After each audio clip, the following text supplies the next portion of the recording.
Aloha everyone. Time for the Hawaii real estate news now. This time I'm going to show you guys a couple of numbers and a couple of graphs so that we can get a good grasp on where we've been over the last 10 years and once again kind of where it's going. So let's take a look. So many of you guys may have seen this sheet. This is actually, it's put out by the Honolulu Board of Realtors and it goes back to 1985.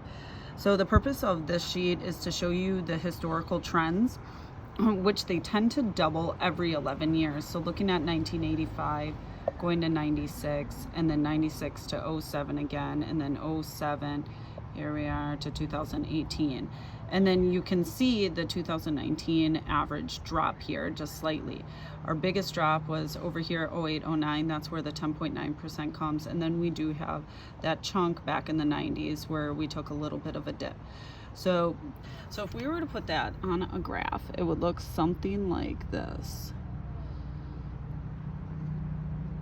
If I were to do a bar chart, and then here's your time year, that's how it would look.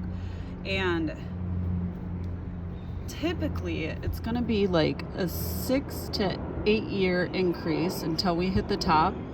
We might have normally a couple of, maybe a year max at the top, and then we're going to see a 1 to 2 year decline.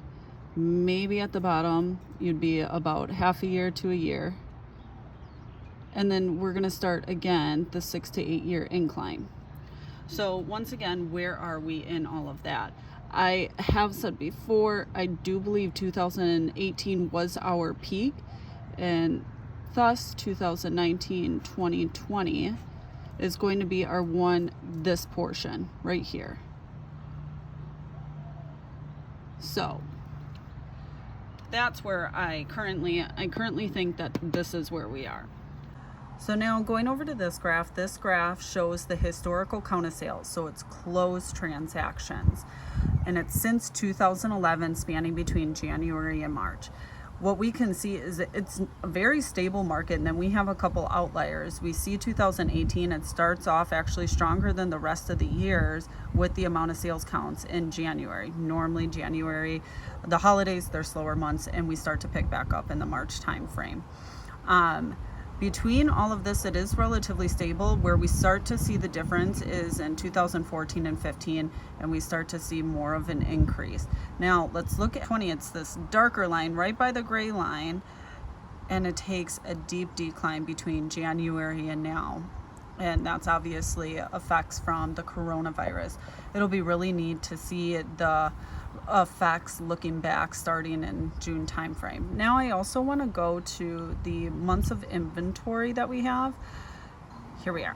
Okay, so since 2010, why this document is important, especially important to me, is because 08-09, you just saw on the other graph, on the verbiage graph, that 08-09, those were our dip, and then it started to go back up. So months of inventory tells us if we are in a buyer's or seller's market. The more homes that are on the market, obviously it's a buyer's market. The less homes that are on the market, there's more competition. Supply and demand economics. Back in January 2010, you can see that the count is almost similar to where we were at back in January of 2019. Here we are in January 2020, we were almost on that similar path, and now we're going to start to see a decrease. So once again, we can't tell the future. We can just continue to look at what the historical trends are. This is something that I would sort of predict in the future. Something to that bring effect. It back around. This is all interesting data. It's something that I am watching, and it will be very interesting to see it in the next 30 days so that I can positively say where we are in this and where do we kind of sit. It will help advise more of the sellers, and I do have a couple sellers selling in this time frame. It is critical to know exactly where you stand. For the buyers, timing is everything. We are going to be in a good time. So when exactly is that moment? More to follow on that. Reach out to me with any questions. Thanks, guys.